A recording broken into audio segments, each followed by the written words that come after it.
Salut à tous, nous revoilà dans le cours de Bonjour à un site web responsive en Java. Le concept que je voulais vous donner aujourd'hui, c'est le concept d'exception. Pour l'instant, pendant le dernier cours, ce qu'on a fait, c'est on a déclaré un chat, on a déclaré un constructeur, on a déclaré une méthode ici. Maintenant, ce qu'on va faire, c'est on va ajouter une exception. On va valider la rentrée ici dans la méthode addYear. Donc on va valider if years est plus petit que 1. Alors on ne sera pas content. On dira true new illegal argument exception. Et là on peut passer un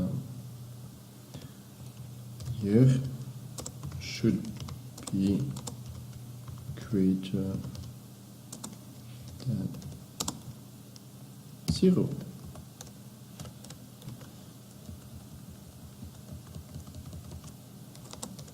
You passed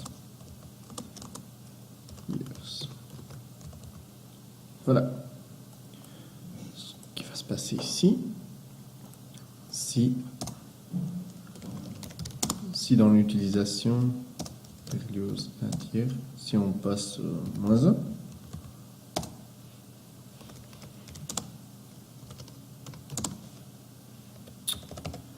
Berlioz, si on passe moins 1 à Berlioz, ça va nous donner une erreur. Donc voilà, illegal argument exception, year should be greater than 0, you passed -1. Donc là, avec l'exception, on peut voir le chemin. On commence en dessous, là où était le début. Après, on rentre dedans. Et là, on voit que l'exception, elle est lancée là. Donc, on a utilisé l'exception illegal argument exception, qui est une exception, comment est-ce qu'on va dire, implémentée par défaut dans Java, qui est déjà présente dans le framework ou dans Java en fait. Et voilà. Et ici on peut voir un peu les détails. Donc le string S, c'est le message qui se retrouve ici. Qu'est-ce qu'une exception fait? Ça fait que on ne passera pas ici. On ne passera pas là. Donc ça c'est lancer une exception. True. Ensuite, on fait new illegal argument. Donc là, on crée une exception. Je fais CTRL 1. Extract method. Ah bon.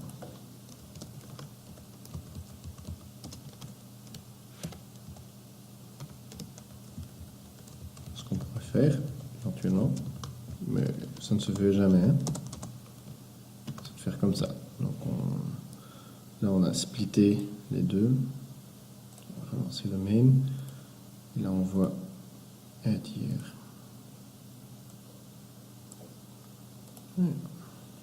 Ça, c'est intéressant, ça.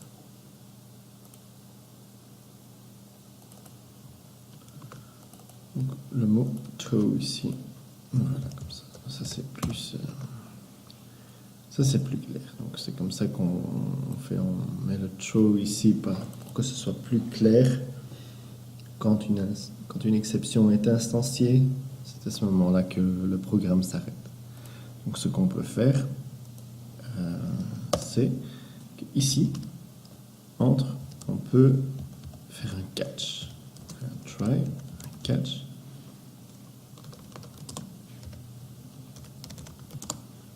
Illegal argument, IAE.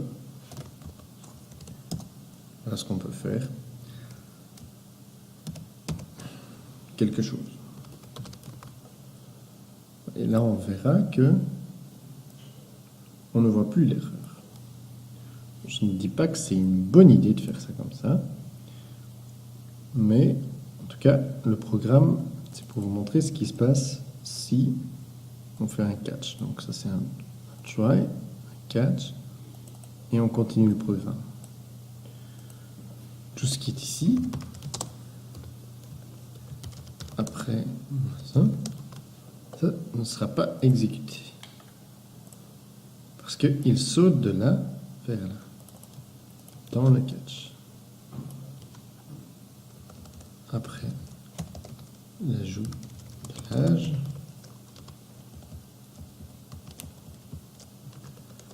dans le catch. Catching exception.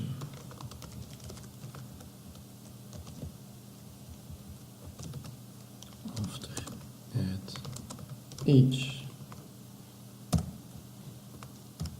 Lance. Ici, il met catching exception. Alors, ce qu'on peut faire, c'est on peut exploiter l'exception. Get message. Hop là. Here should be greater than 0, you pass 1. Une autre option, c'est de print stack trace. On peut mettre ça en commentaire alors. Print stack trace, et ça c'est la même chose.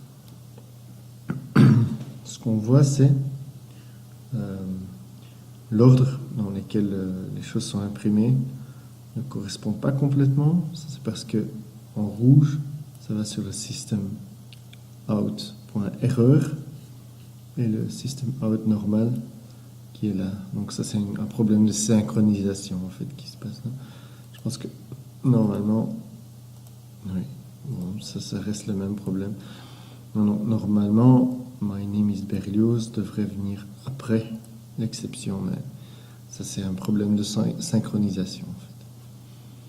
On peut passer un argument ici au print stack trace pour lui dire, voilà, on va faire un print string ou un print writer. Et out, c'est un print stream, donc on peut le faire comme ça. Au lieu de l'imprimer vers le system error, on peut l'imprimer vers system out. Et là, on voit que elle est en noir. Aussi system error. Et là, ça c'est le même comportement. Donc par défaut, il va imprimer vers system.error.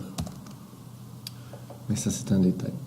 Donc, je ne pense pas que ce soit une très bonne idée de le faire comme ça.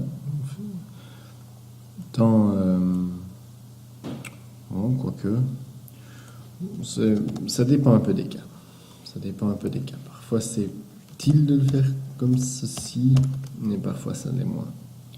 Alors, une chose est sûre, si on n'a pas la catch, s'il est mis en commentaire, alors dans ce cas-là, le programme s'arrête brusquement, quoi. Parce que tout ce qui est exécuté après ne sera pas exécuté. Tandis que si on met un catch, donc là, à la fin, my name is Berlioz, on est ici, on ajoute l'âge, ça crache. Si par contre on met le try catch autour et qu'on lance, là on voit que Marie, on lui a rajouté un an. Donc ça c'est important si on a du business à faire, c'est que faut bien se rendre compte que si une exception est lancée, que tout ce qui vient après l'exception et qui n'est pas catché, qui n'est pas attrapé, ne sera pas exécuté. Donc ça c'est vraiment le travail de l'exception, c'est de ne pas exécuter le code qui vient ici après. Donc ça c'est un peu l'idée. Et voilà. Donc, une brève introduction aux exceptions. Ce qu'on peut faire maintenant, c'est on peut définir nos propres exceptions. Ça c'est une exception de système. Et là dans les exceptions, il y a deux types. Il y a le type runtime exception et il y a le type exception. Donc là, ça c'est une implémentation. On peut en faire une dans le set sex. Alors on va valider ici le sexe. If sex equals m.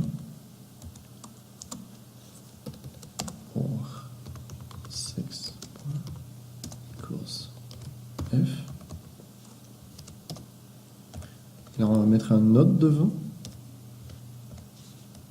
Donc si ce n'est pas M ou F, alors on va lancer une exception. True, new, sex, unknown, exception.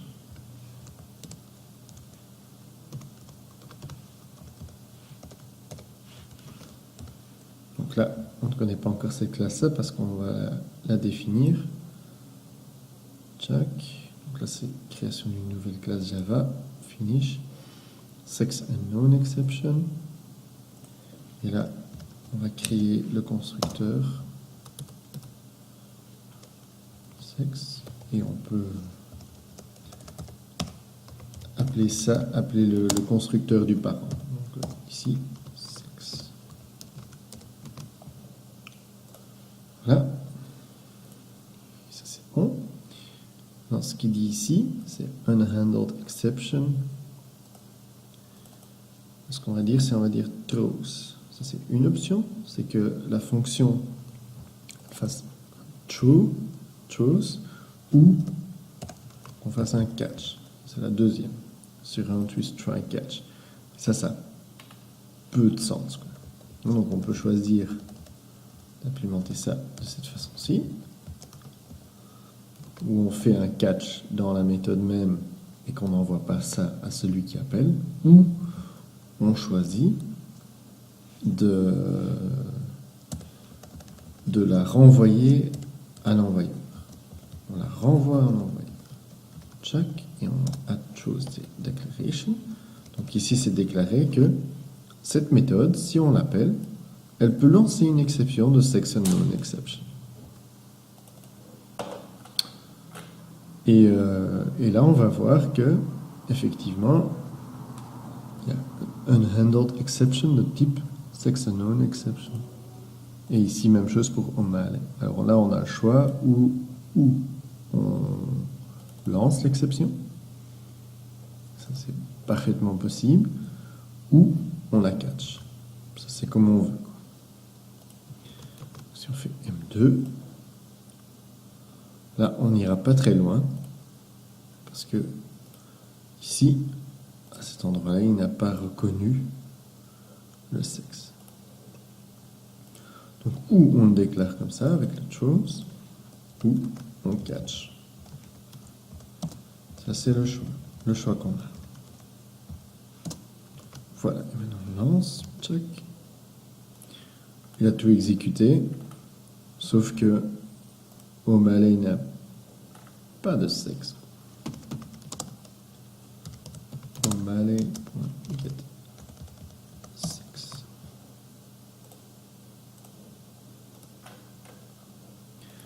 O'Malley garde son sexe par défaut. Il a reçu par défaut ici au début. Donc ça, c'est la question qu'on se pose. C'est vraiment une question de style, ça dépend tellement du cas. Par contre, Duchesse, elle a son sexe qui est changé. Duchesse,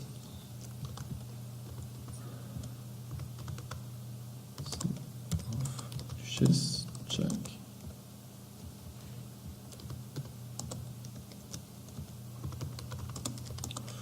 Allez. Je pense que le bon mot, ce serait de dire gender, mais c'est pas grave. Mélange de langue. Donc, gender of Duchesse, c'est F. Sex of O'Malley, c'est unknown. Et là, on voit que l'exception est lancée. On peut également la taire. Hein. On peut la taire complètement. Ctrl F11. Et là, on ne verra rien. Sauf que Sex of O'Malley est unknown. Alors voyons, qu'est-ce qu'on voulait faire maintenant? Donc là on a la chose. Je disais qu'il y a un deuxième type d'exception, et là on a déjà touché ici avec le illegal argument exception. Quelle est la différence? Donc ici, il ne s'est pas plaint qu'on ne faisait rien avec l'exception. C'est parce qu'il y a, donc, je disais, deux types. Il y a les exceptions normales, ici, et ensuite il y a les runtime exceptions. Un runtime exception, donc si on ouvre ça, extends Java runtime exception, elle ne doit pas être catchée. Donc si on extend là, on change, Donc, dire que le sex unknown exception, que c'est un runtime exception. On viendra là-dessus plus tard. Alors, on peut omettre la déclaration truth. On peut omettre ça. Donc, je mets ça en commentaire. Check, c'est omis. Et là, dans le main, on n'est plus obligé de faire le catch. Le compilateur ne nous force plus à faire le catch. Par contre, ce qui se passe, si on lance, ouais, là, on s'est fait avoir. Là, on s'est fait avoir. Donc, on va remettre ça, check comme ça. On lance. Et puis, voilà, comme si de rien n'était, tout fonctionne comme tantôt. Donc, c'est juste une question, runtime ou pas runtime, c'est juste une question, est-ce que tu dois la lancer ici dans la méthode? Est-ce que ça doit être catché et forcé par le compilateur, oui ou non? Donc voilà, c'est ça. On peut déclarer qu'une méthode lance une exception de type sex_unknown exception.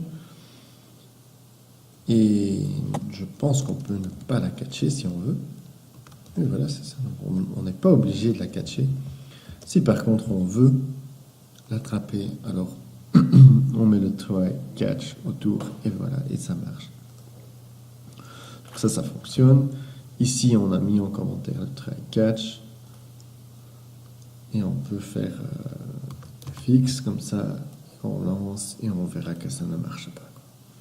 Donc voilà, ça a du sens de lancer une exception parce que ça nous alerte qu'il y a quelque chose de pas bien qui se passe. Si c'est vraiment critique, alors on va arrêter tout ce qui est dans la fonction.